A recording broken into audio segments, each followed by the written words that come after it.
So with that, my friends, please welcome candidate number 1, Ms. Ada Briceno, for her opening remarks.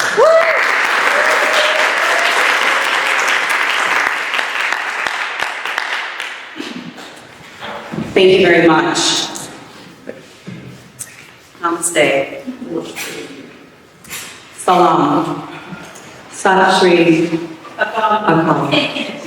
Good afternoon, buenas tardes.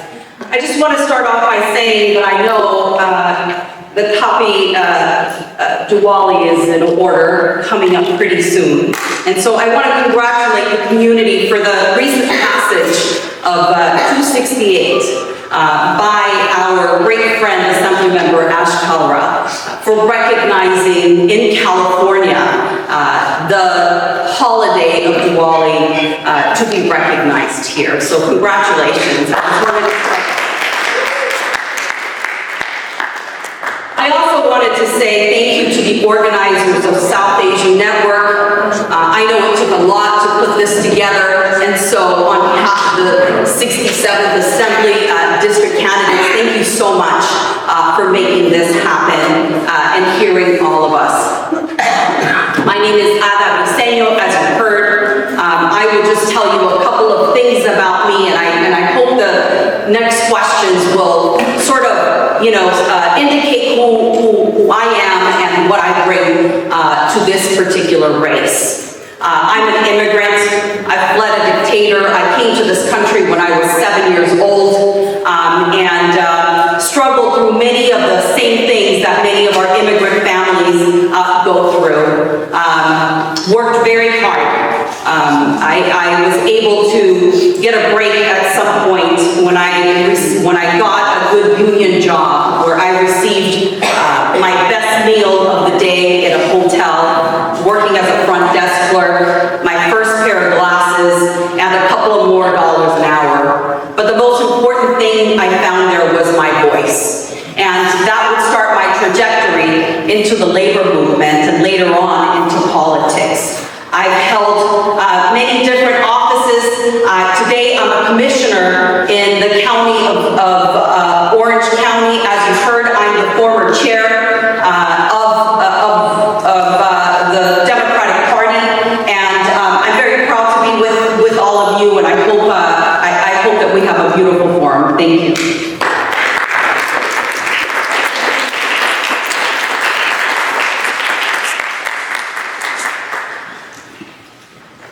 Good afternoon, and Sat Shri Akal, Namaste, Assalamu Alaikum, and welcome to you all.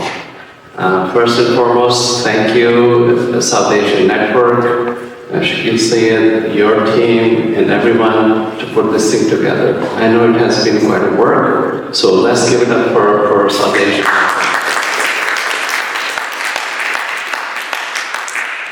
I wear 2 hats. My first hat, 32nd hat, was being a mayor, and I want to say thank you to especially the staff who has worked really hard to behind the scenes work here. So let's give it up for that. Our next, my candidate hat, myself, Ali Haj, also an immigrant, first generation immigrant. My first job when I immigrated to the United States of America with 2 degrees and a master's was not other than mopping floors at a gas station locally here at Shell gas station, and also for $4.35 an hour selling electronics. I could not find a job for 6 months, but that was the first job I got. And I kept those 2 jobs for 6 months, and I was really, really frustrated.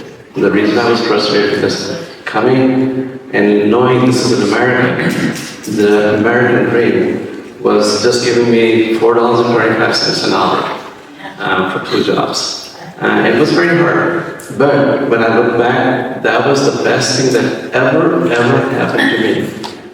Because where I am today is because of those 6 months that made me what I am. But regardless of the fact that, I know the time is up, as we progress in this conversation, I'll be happy to share a little bit more about myself. But at the same time, I want to say thank you to all of you, and Thank you.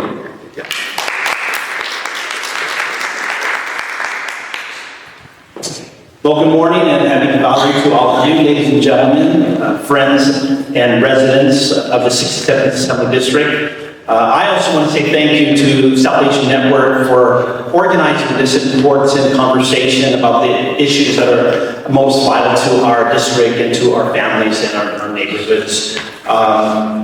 I am honored to be on this panel, but this is the first candidate forum for this race, so I'm honored to stand alongside my friends and colleagues, Ada and Ali, here in the great city of Artesia. I wanted to say thank you to the mayor for helping host this, along with council member Melissa Ramosa, who's joined us here today also. My name is Mark Pulido, and I'm running to serve as your next assembly member. To fight for good jobs and a stronger local economy, to fight for affordable housing and safer neighborhoods, to fight for the support services for our children, our seniors, and our immigrant families, also to fight for a sustainable environment with better air and water quality. And also, most importantly to me, near to me, to fight for and to improve the public K-12 and higher education system of California. Ladies and gentlemen, I prepared for this job all my entire life. I was raised here in this wonderful community. My family came here 6 decades ago when my dad worked for Caltrans and helped build the 91 and 65 freeways. Back then it was called Dairy Valley.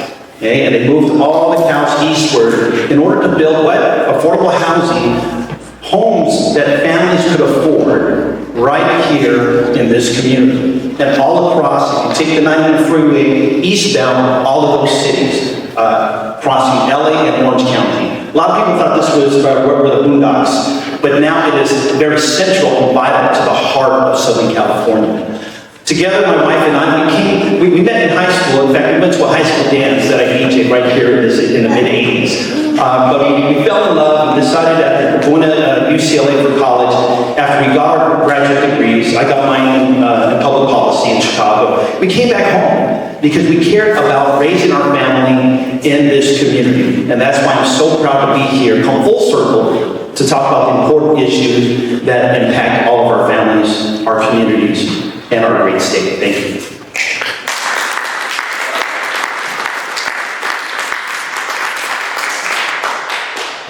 Thank you, candidates.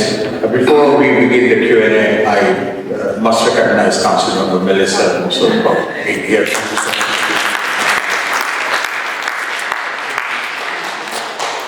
Councilman. Councilman Janice, thank you so much for coming. All right, so the first question is to you, Ada. You have never held a publicly elected office other than being elected by the Democratic Party for Orange County as its chairwoman, first chairwoman of the Latinx community. Why do you think you're more qualified than your fellow candidates? Thank you. Thank you for that question. Look, I run a very large organization, and at many, and frankly, I have run multiple organizations at the same time with large, with many stakeholders at the same time. I've brought many different communities together. In fact, my union right now has a staff of about 130 folks at its height. That is, it has a large budget, sometimes even, larger than some of the folks, the colleagues that that are running in this race.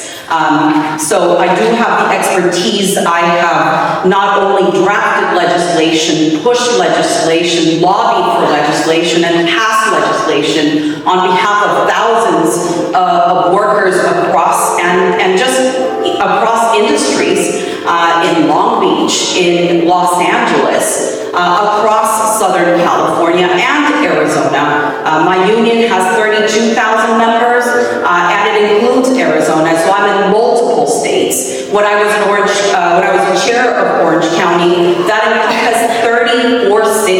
My job was to make sure that we had a very robust program that included, plans for red parts of Orange County and blue parts of Orange County, and my job was to bring coalitions together in order to win those.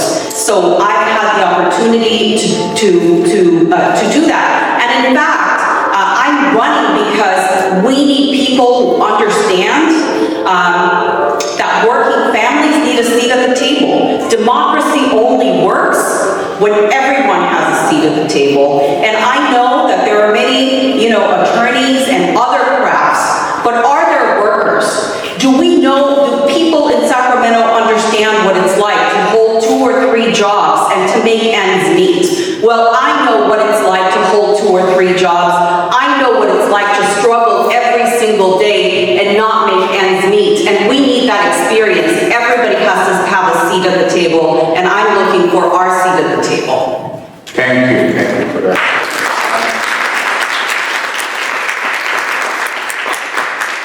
Before I ask the next question, Lena and Serena, could you please go to the office of the community center, ask them to close the door so there's no disturbance. I know the church is next door and very soon. Yeah, but at least, maybe only the time when somebody comes. All right, so while that's being organized, we'll continue to move on.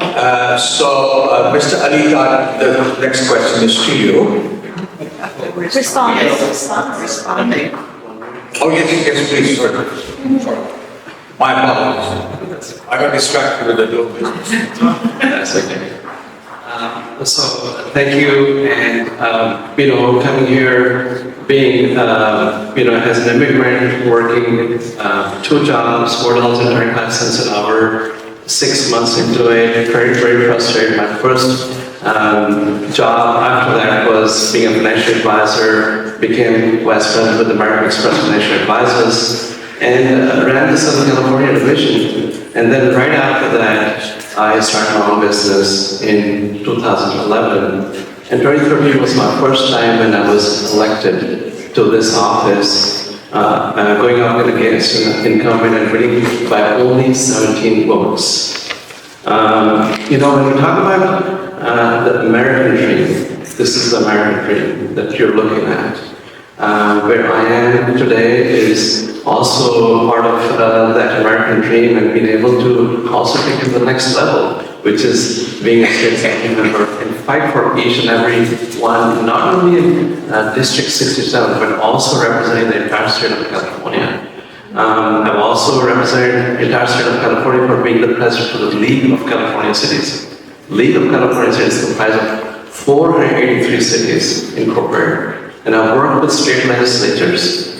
I work with them hand in hand, and also sometimes on the opposing party, on bills that are very important to local communities and our citizens in the state of California, to make the California a better place to live, as well as a safer place to live.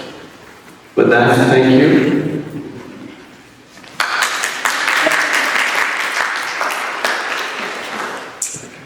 Thank you. I just want to commend my 2 colleagues. They definitely bring a lot of experience to the table, to this race, and I think that's important for us to have a democratic choice. So I want to say thank you to them for bringing their thoughts and unique perspective to this race. I mentioned that I prepared for this job my entire life. 40 years, I got started 41 years ago as a youth and community organizer in this very community, because our community was ravaged by gang violence. So I got involved with at-risk youth, not just in Southeast LA, but also in downtown LA, where a lot of the gang violence came out to the suburbs as people were accessing, as immigrants were accessing the suburbs.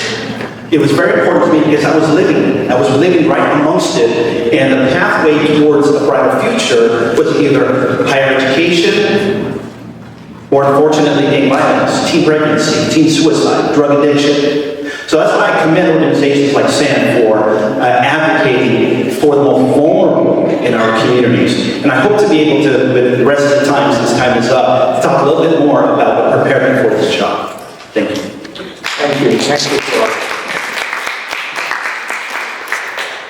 You guys are okay, it's not too hot. We can turn the AC on, but it's going to... Yeah, it would make so much noise that these cameras will not pick things up, and we can't hear them properly also, so I have them turned off. The next question is to Mr. Nitaji. What makes you experienced enough to serve approximately 500,000 people in District 67, while your only experience as an elected official is in the city of Artesia, whose entire population is 28 times less than District 67?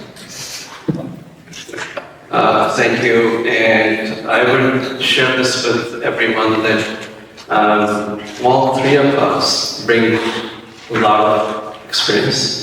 All three of us bring a lot of background to serve in this district. I respect both my colleagues for so much work that they have done and continue to do, and they've done amazing work. But to answer your question, look, like I shared earlier, I served as the president for the League of California Cities, and that too from the smallest city, one of the smallest city of California, and worked with state legislatures either hand in hand or on the opposing side of it, and passed legislations like public safety, like Proposition 36, working with that, and so on and so forth. So my experience not at the city council level, but at the League of California Cities, as well as chair for the Eco-Rapid Transit. Eco-Rapid Transit is a line that is going to be starting from here, Artesia, all the way to Union Station. It's a light rail. So I served as a chairperson for that, fought for having a station here in the great city of Artesia. It was not coming to Artesia, but really fought for it.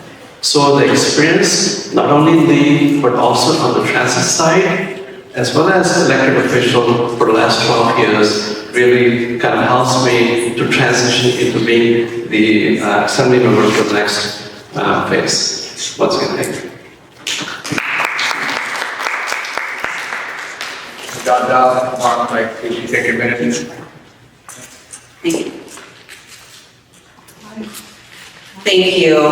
I would say as far as experience and so in addition to running the day-to-day operation and the budgets and the strategy of campaigns and so forth of running a union, trust funds, making sure that we protect the pensions of thousands of workers has been in my resume for a long period of time. Healthcare for thousands of workers across Southern California has also been in my resume. Running multiple campaigns, the budgeting for multiple campaigns in 2 different states has been, at the same time, has been primary to every election cycle that I've run. And then when I ran the party for 6 years, did that on multiple campaigns as well. I've started nonprofit organizations from the inception, moved their budgeting process for 15 years, one of the nonprofit organizations, but I started 2 in Orange County, and you know, I've been doing this for 27 years, and I think that's really important, but there's no substitute for understanding what is happening on the ground with working families, with touching what people need every day, by keeping our foot on the ground with what working families, what a room attendant and a dishwasher lives every single day, what their needs are, what they're going through with their health care, how they and can they retire. Many people they can't retire. They have to work until they are, 65, 66. They cannot retire because they can't make ends meet. Social Security just isn't enough. And when we're making legislation in Sacramento, do we have those experiences in our mind? Who is telling us, of our lived experiences of those folks that, I know are people who, I see our members who are hunchbacks still working in the lobby area, picking up the trash. And how do we retire with dignity? Thank you. Mark.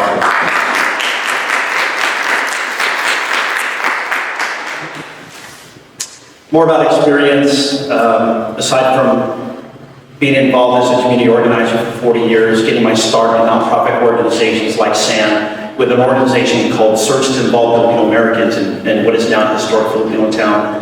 I was inspired by that work among young people in order to provide leadership for my classmates when I was elected student body president of UCLA in the wake of the LA riots in 1992. I was proud to build a broad-based, multiracial, multi-ethnic coalition, the most diverse in UCLA history in 1992. From there, I was inspired to get my public policy degree, to learn how to do public policy analysis. And that's why I committed nearly 30 years of my career to working at the municipal, state assembly, state senate, and congressional levels for many experienced public servants, including 3 assembly speakers, the state senator, and most recently, for 18 years, Congressman Alan Lowenthal.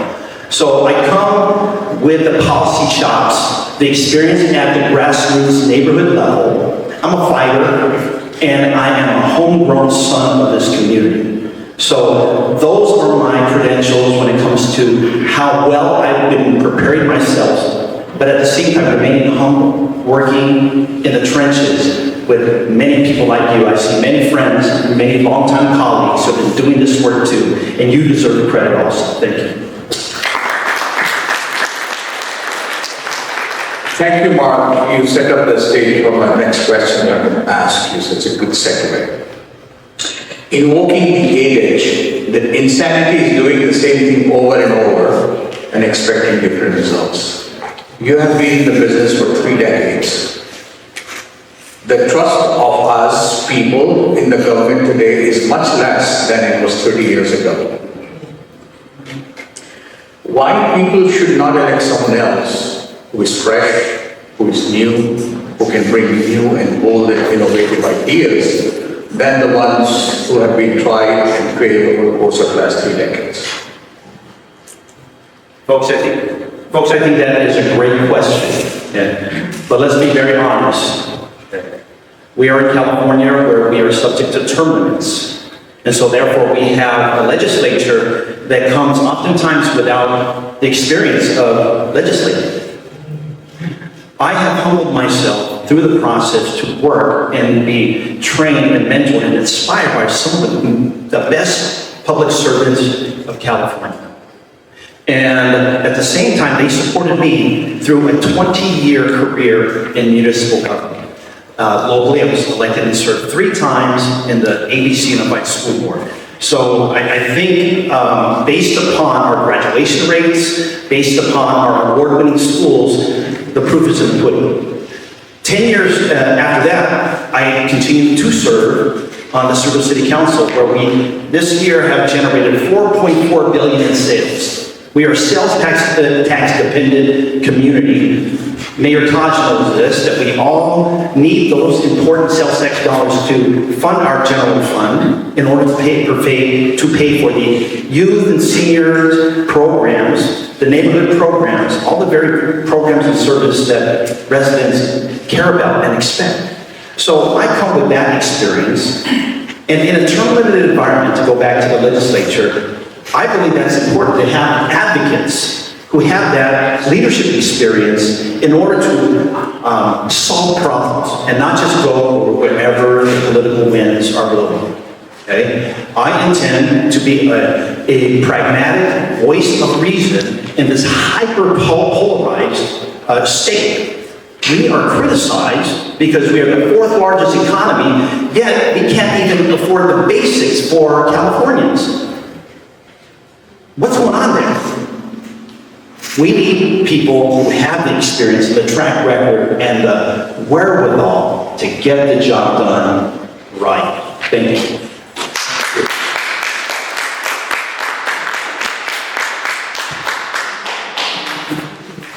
Thank you for that question. Absolutely. When we look at state legislature, and just like my colleague alluded towards the term limit, 6 terms one can do. And in these last 10 years, there is a big turnover, which is happening. Almost a third and third. So there is definitely freshness that is coming into play at the state legislature. Some are actually, have never actually held an office. No disrespect to you, no. But I think you have a lot of experience, but I'm just talking about someone who has just coming out of Korea. So having the experience, having that knowledge of local and working with unions and everyone else is critically important to make those decisions at state legislature. Myself, the experience that I have, that I shared with you, but at the same time, working with state legislatures is extremely critical to have that experience and bring issues, like my colleague said, 4th largest economy of the world. We have affordability issue, we have housing issue, we have homeless issue. Those are important issues that we actually sometimes don't find in third world countries. So we're having an issue in the 4th largest economy of the world and can't even balance budget. We are talking some serious stuff here. Myself being moderate, middle of the road, working on both sides of the aisle can actually help move forward the legislation, move forward the conversation, not just working on one side of the aisle. So having that experience from the League of California Cities to be able to do that, that is something that has really helped me to get here. Thank you.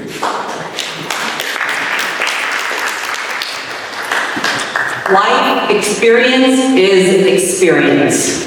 Let's get that right. It's very crucial, very important. It matters.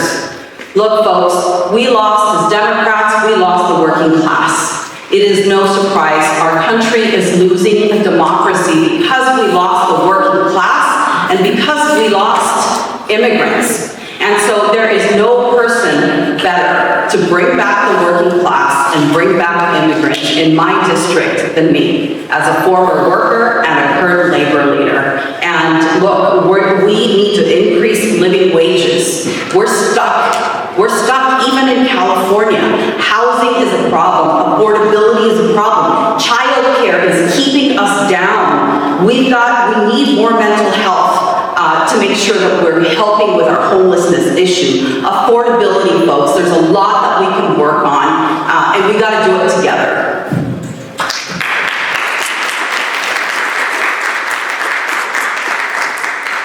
Thank you.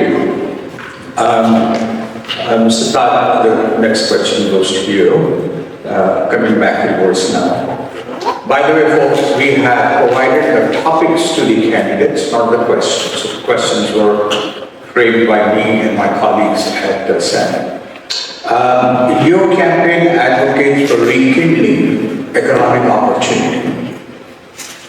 But under your leadership, this city of Artesia, spends almost half of its entire budget on law enforcement, while we at SAN serves hundreds of people every day with food vouchers.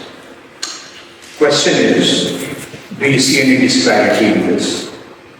And how would you help the District 67 community that your budget priorities will be for people, not for, or disproportionately not for other activities such as law enforcement? Thank you for that question. I ran, and my colleagues ran, on a platform of public safety. Public safety, public safety. Public safety is #1 key factor in any city of California. And whether we contract out as City of Artesia or anyone who has a PD, which is they hire their own police department. They spend about 45% to 50% across 483 cities. That's a given. Because if you're not safe, I should be kicked out. That's how it is. And given that, in our future, now we actually not only contract our services out, but we also hire more services to actually serve our citizens on public safety.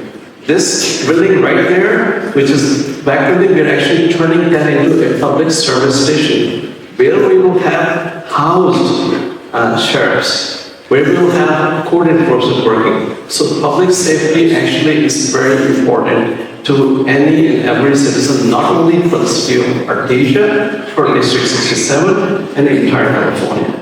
So public safety is something that I take a pride, not only myself, but also my council colleagues, to make that a priority, and we'll continue to do that.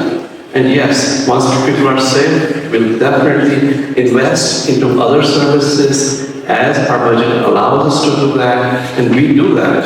And in the city of Artesia, we have a balanced budget, we have healthy revenue, and 100% on reserves. So we are very excited that we are investing in public safety, we're investing into our citizens to make them safe.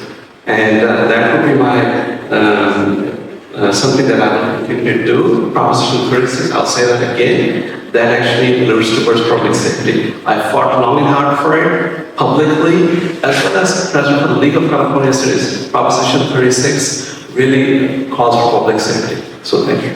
Thank you. So I use my privilege just to make a comment for the people who are watching online as well for you. Center for African American Studies at UCLA did a project. They took the public data that's available on public safety, etc., on a variety of other social documents as well. Interestingly, the city of Artesia, from 2011 to 2019, for about 9 years, the total number of arrests by the Los Angeles County Sheriff Department is 1,294, which translates to about 143 per year, which translates to about 12 per month. Take a guess how much money city of Artesia spends on the contracting of Los Angeles Sheriff Department. $500,000 per month. So we see a disparity here, but I will let you maybe debut it later in the subsequent questions. So going back to the minute response by both of you. Thank you. I really like this question because it really segues to a policy discussion. The question was about the local economy and also public safety, and how we decide to invest our scarce resources for the greater public good. I'm proud that 20-something years ago, in 2001, when I first got elected to the school board, I worked in tandem with then school board president Celia Spitzer to increase the pay of classroom teachers. There's a nexus between good jobs, good paying jobs, and good outcomes for the students. Because those students, if they're more college ready, if they're more ready to enter the workforce, then they're less likely to be engaged in youth violence. I started today by telling you about my work in youth gang violence. We needed jobs 30-something years ago, and again, we need it today. Gen Z does not have the promise of a good job after a good high school and college education, if they're even able to access it and afford it. So, I've been working for this my entire adult life in order to empower communities with good paying jobs. I'm proud that as mayor, I helped expand them all for the 5th time to help generate more sales tax revenue in order to put into the programs, for the after school program, for our library, and not just for the young people, but for our senior services.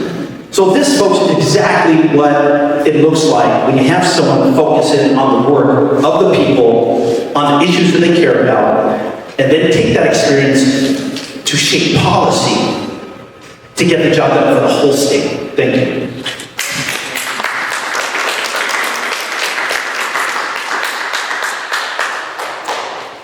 So I believe that our budgets really reflect our values.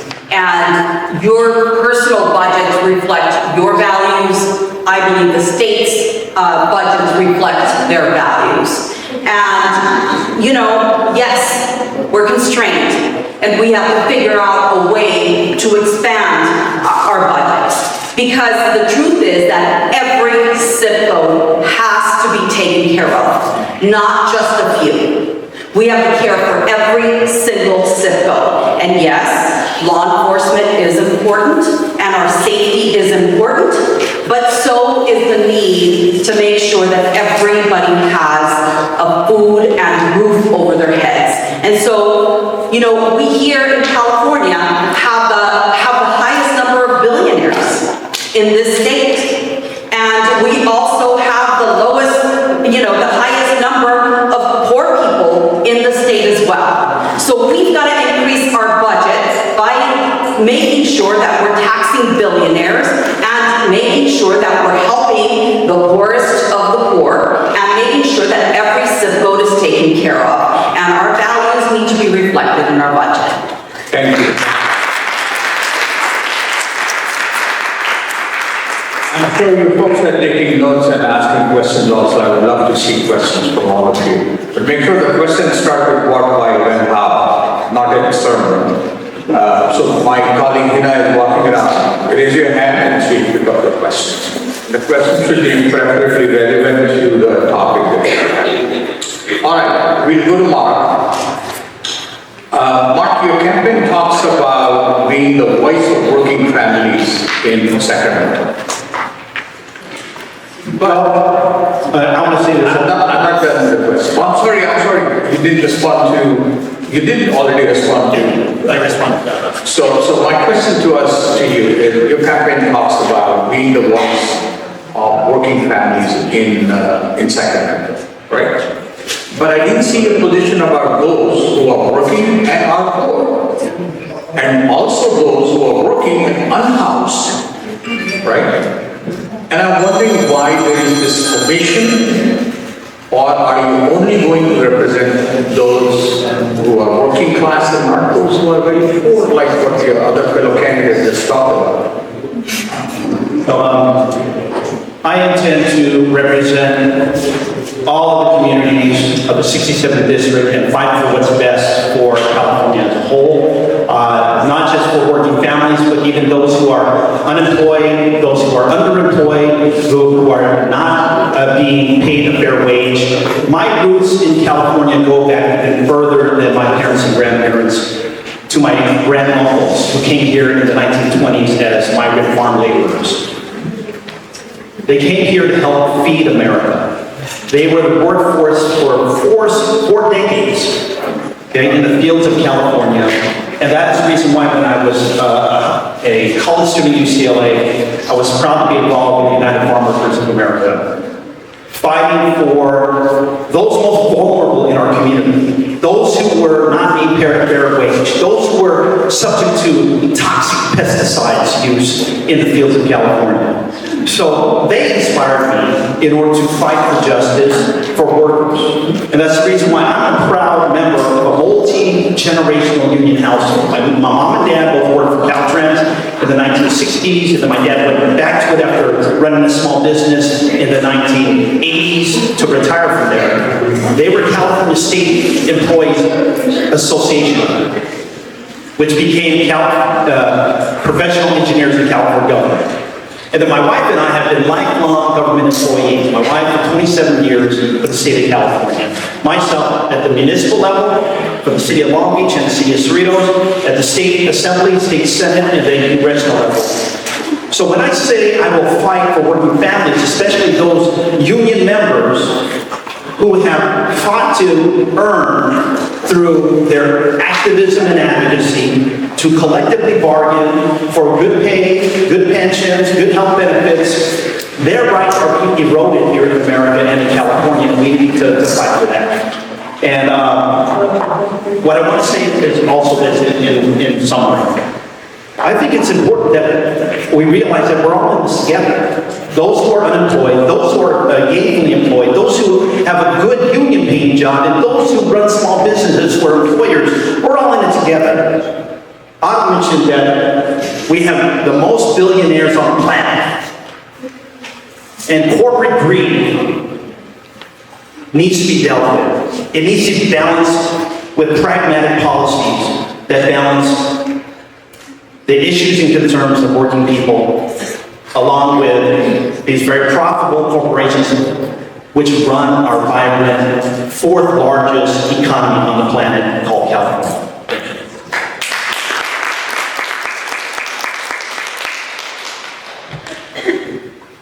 Either or. Right, yeah. So for 34 years, I've dedicated my life to uplifting the working poor. People who have a union or do not have a union who work in the hotel industry. My job has been to make sure that we are taking on corporate greed at its very core. And it doesn't matter how big the corporation is, the bigger the better. We have been forming strategies. We have forged our way no matter how long and how hard. We have turned every stone to make sure that we're fighting back and winning. And the reason why I feel very fortunate is because those room attendants and dishwashers, I believe, I'm very lucky to work side by side with them because they're very courageous. Just so you know, our recent victory, $233 million, we won a settlement against Disney Corporation. A largest wage and hour settlement against Disney for the workers at Disney.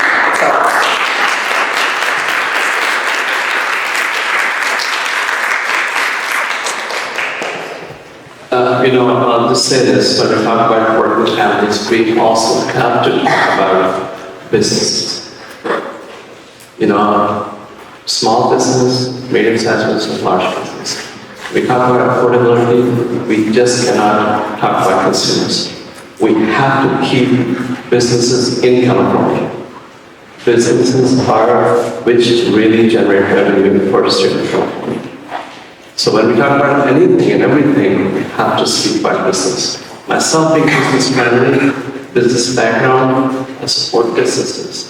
Keep businesses in the state of California because they bring jobs, they bring affordability, they bring all that because the businesses are the ones who are the bloodline for the state of California.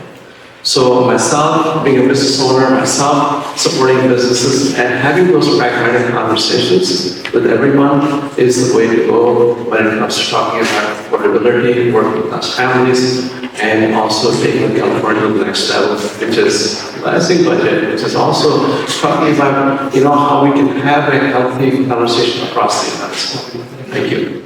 Thank you. Thank you all for the beautiful question and trying to consolidate them and lump them up by each topic. Thank you very much for giving your feedback. Last question to Ada. You have been a leader in the organized labor movement advocating for the low-wage workers and the working poor, but not so much for the businesses that actually create employment and contribute to economic growth. Tell us why the business community should work for you. The mayor's right. Small businesses are essential and are crucial for our community, and they're part of the backbone along with the workers. But let me tell you what business in general, they're lucky to have workers because workers are the backbone of the business community. And without them, they wouldn't make their profits. I want to say that I support every single business that believes in workers, in their pay, and that believe in their community. And I am happy to fight for those businesses just as much as I fight for workers. So I will uphold every single business that believes in their workers and that upholds their business, that their workers really hard. I think that's how we move forward with an economy where everybody thrives and moves forward, has health care, has a dignified wage, and can take care of their families and live a good, solid life.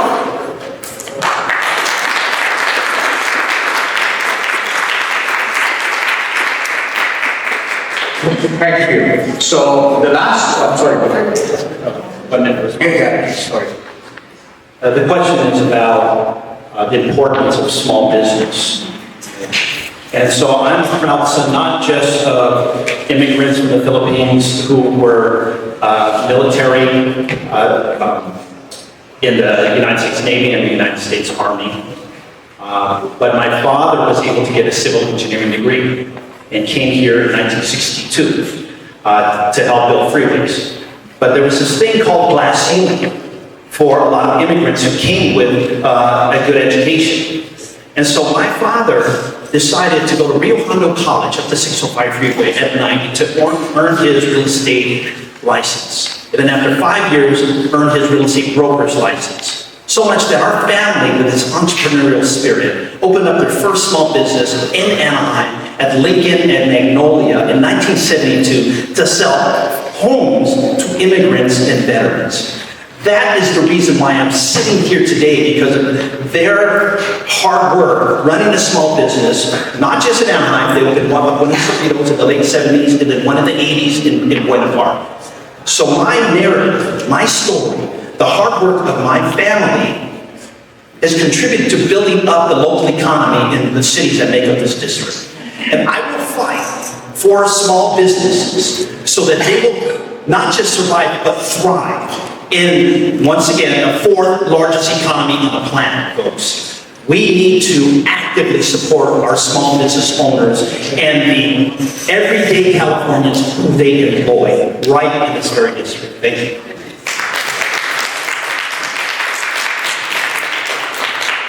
I said that earlier. Myself, being a business owner, it is critically important, just like both my colleagues said, to keep businesses here. And I don't mean small businesses. I mean each and every business. We cannot let a refinery close down. We cannot let a refinery leave from here, from California, because that will shoot up our gas prices. We have to support our businesses and keep businesses here in California so that this economy can thrive and do well. Myself, I would just leave it at that. You know, businesses are important and key to our state of California. That will bring employment, jobs, union-paid jobs, which is very important, and I support those businesses which will stay here, will continue to stay here. And it is sometimes making a simple phone call to a business owner who's leaving from California going to Texas. Hey, you know, what is it that we can do for you to keep you here? And I believe in that open door policy. I believe in that, making that call and making that outreach to businesses. And I think we can do that as elected officials or even as a community leader to keep the businesses here. I think that's important. Thank you. Fantastic. So the good news is that this was, the last question was around 12:25 and with the answers 12:30. So we are only 5 minutes delayed. So thank you for the timekeeper for keeping it on. I have a lot of great questions sitting on my table. I'm going to ask as many as possible, and I will request all of you to give as short or brief answer as possible. This is also a test for these candidates, how brief and subtle can they be, and at the same time most effective. Question number one to all of you, and you can take a minute to answer this question. If elected, what would you do to help the District 67 community that is impacted by the federal cuts in Medicaid? Medicaid. Cuts in the Medicaid. What would you do as a legislator against that? One, please, question. Again, those are very crucial. They're life-saving. We have to save lives. We can't let them go without. We've got to find revenue areas to make sure that we do not let any families go without Medicaid, and that means increasing revenues from the billionaires. Let's do that.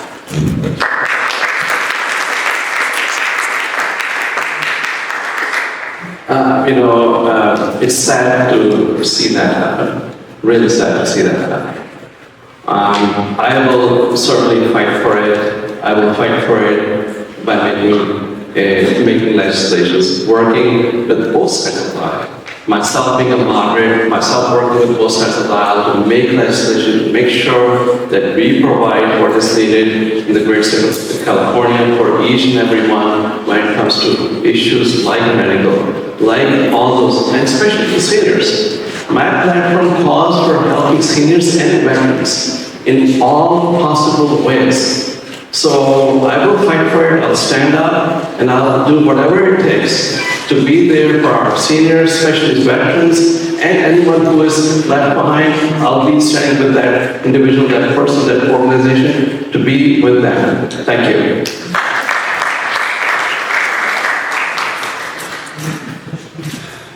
Ladies and gentlemen, I am very upset at the devastating cuts to Medicaid or California's Medi-Cal program because of Trump's one big ugly bill. Okay? We're talking about $30 billion annually cut that would impact potentially 3.4 million Californians who are the most vulnerable in our communities.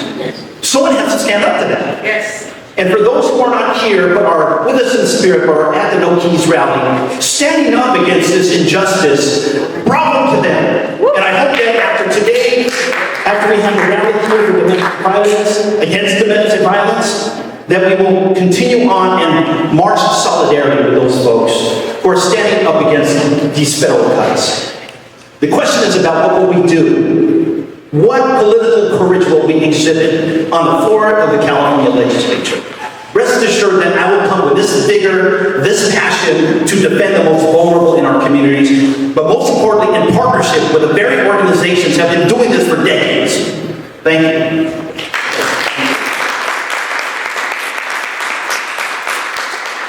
So Mark, I'll stay with you and then come back this way. This is an audience question. What's your 100 days goal if elected?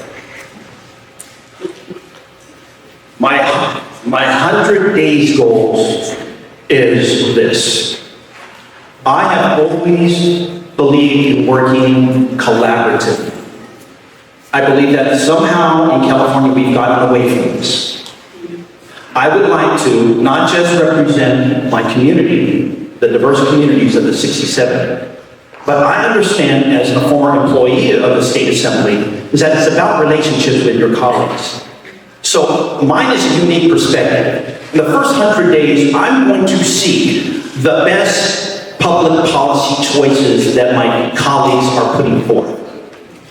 In conversation with all of you in the district, having listening sessions in order to we can identify the bills, the most critical bills that I need to advocate for.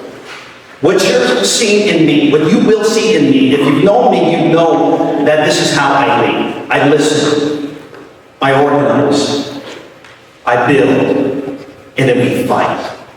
So that is the process that I will take in the first 100 days. If you take a look at the last 100 days of what I did when I returned to the Cerritos City Council for my 20th year in office, because I just returned this past March.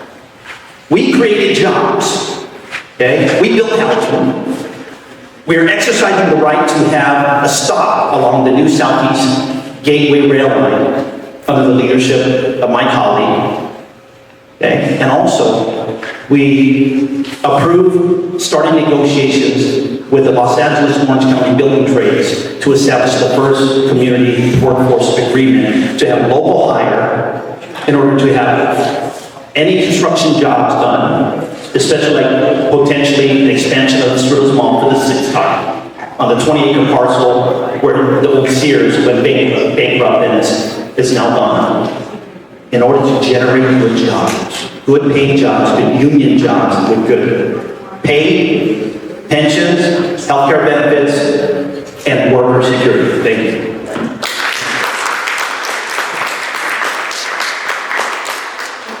Thank you for that question. I will echo also my colleague here. I work across the aisle, and that is my strength. That is really my strength. I work across the aisle, learned it over these years, because one cannot do anything by him or herself.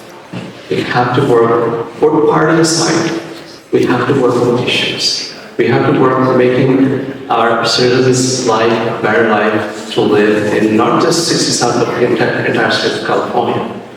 My goal is going to be basically to really, what I envision is the station that is going to be here in Artesia, connecting to Union Station, also to connect to Orange County, and create this a line that is starting from Artesia, connecting to Union Station in LA, and also working with OCTA to be connected to all the way to Anaheim, Disneyland. That would be something that I would work with state legislatures who are across the aisle in Orange County and LA County to make that happen, because that will bring housing, that will bring economic development, and that will be a real booster, not for only LA County, but also Orange County as well, together and collaborate. So that will really put Orange County and LA County together on the map. Thank you. So there's one thing that is clear for me, and this is why being the representative and being the assembly person in the 67th is crucial, because it goes beyond the 67th Assembly District. California leads the nation, and we know that what happens here in California happens in other parts of the nation.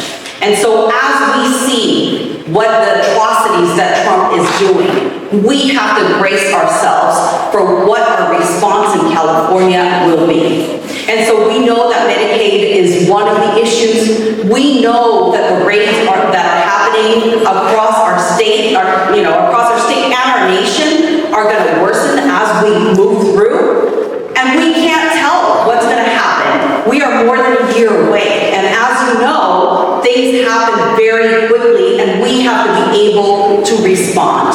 So what we do in the legislature has deep repercussions across our nation. And so we've got to be ready. And so I'm ready and willing and ready to work first day for the next 100 days. Thank you. Thank you. So there are some questions specifically addressed to each one of you, and then there are some common questions. So let me get over the questions that directly asked to each one of you. So Ada, as the only woman in the race, why do you think it's important that we elect more women for public office? Well, women are under attack by our president right now. We're under attack. Everything that we fought for such a long time. Our bodies are under attack. Our leadership is under attack. Our future generations are under attack. And what we've been able to accomplish for a long time is under attack. And making sure that we keep a woman elected to replace Sharon Kirk Silva is really crucial. And we also have seen that when women serve, they think about children, they think about seniors, they're well-rounded, and they think about everybody in their communities, and I'm your woman.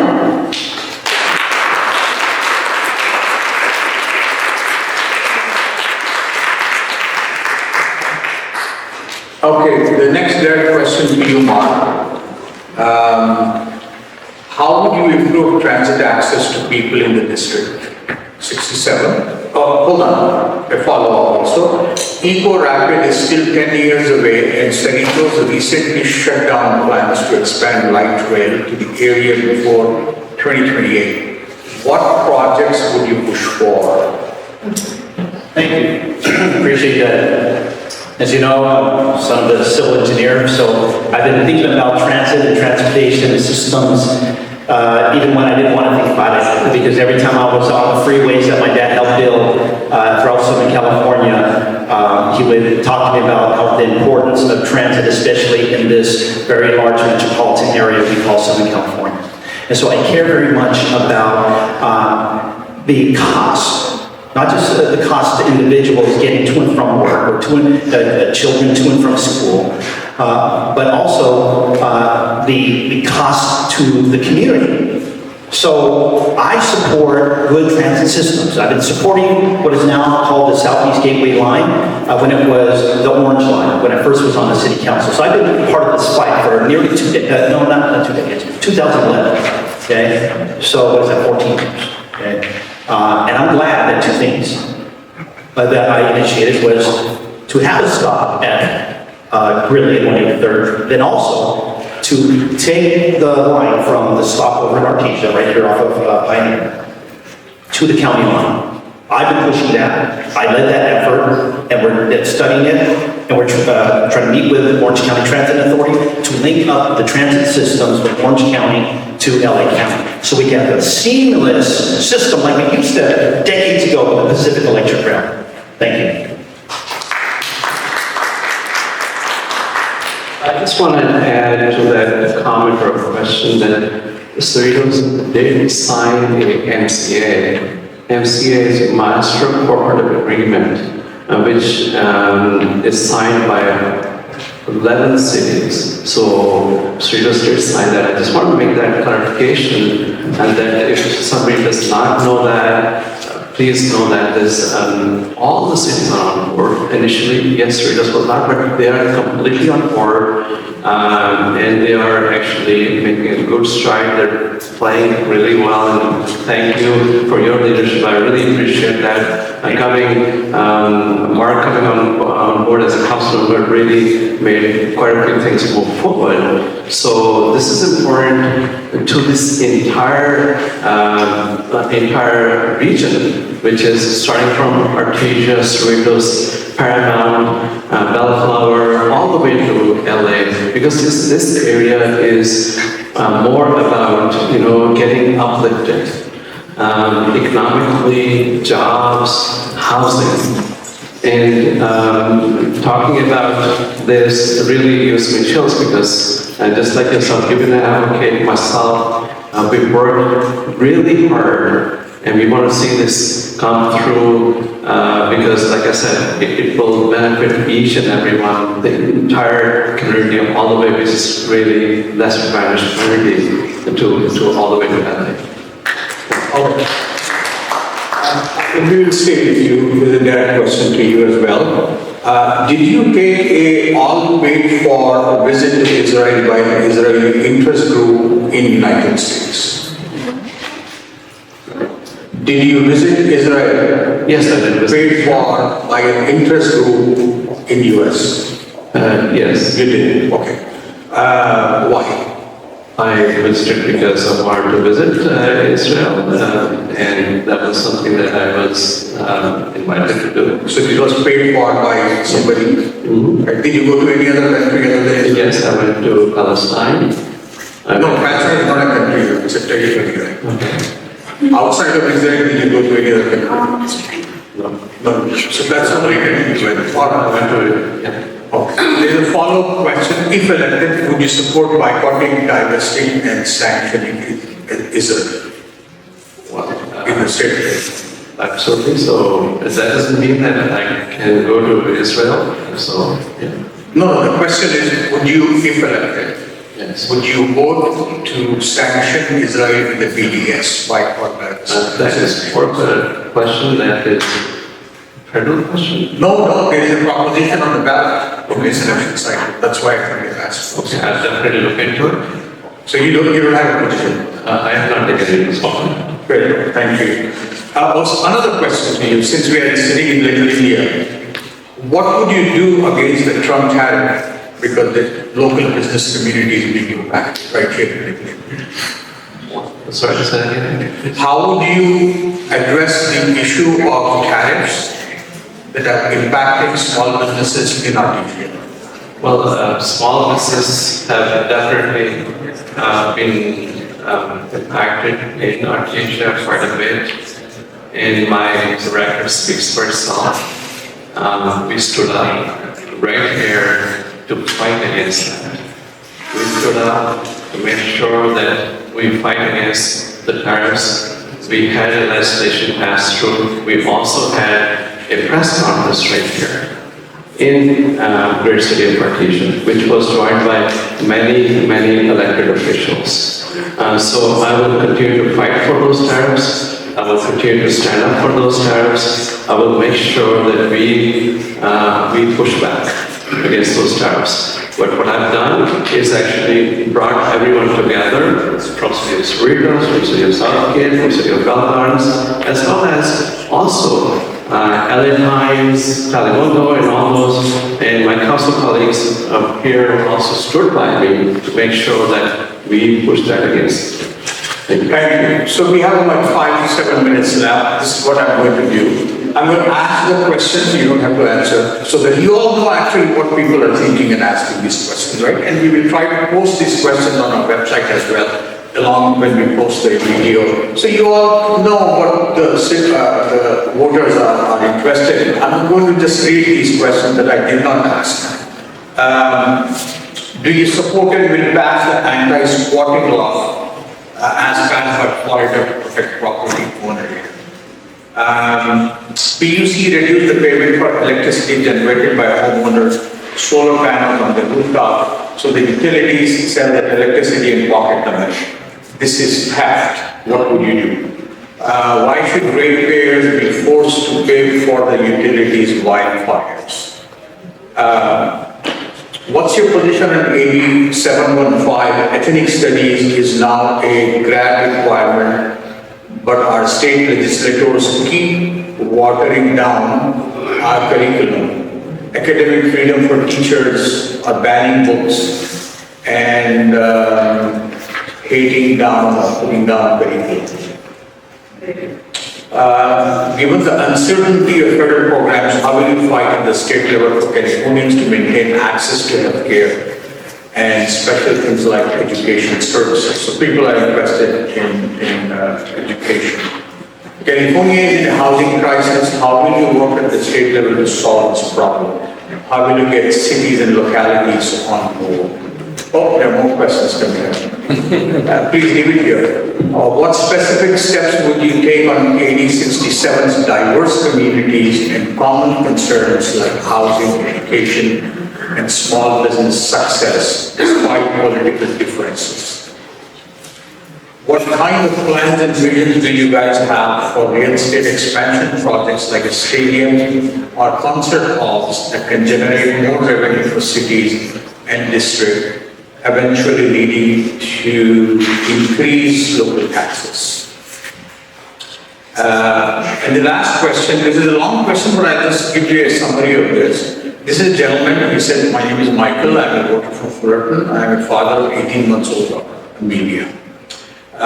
He and his wife constantly think about her daughter's future because of AI that's going to shape and mess up or make better, I don't know, everything. What do you see the role of AI in public education? That's one question. If elected to represent us in state assembly, what kind of legislation related to AI in education would you author and introduce to ensure that the children of District 67 will be prepared for the economies of 2030, 40, and 50? So these were some of the questions that you all asked, and I appreciate each one of you. Because of the time constraint, we may not be able to get answers from them. But we will post these questions on our website, and hopefully you guys will address these questions down the road. I have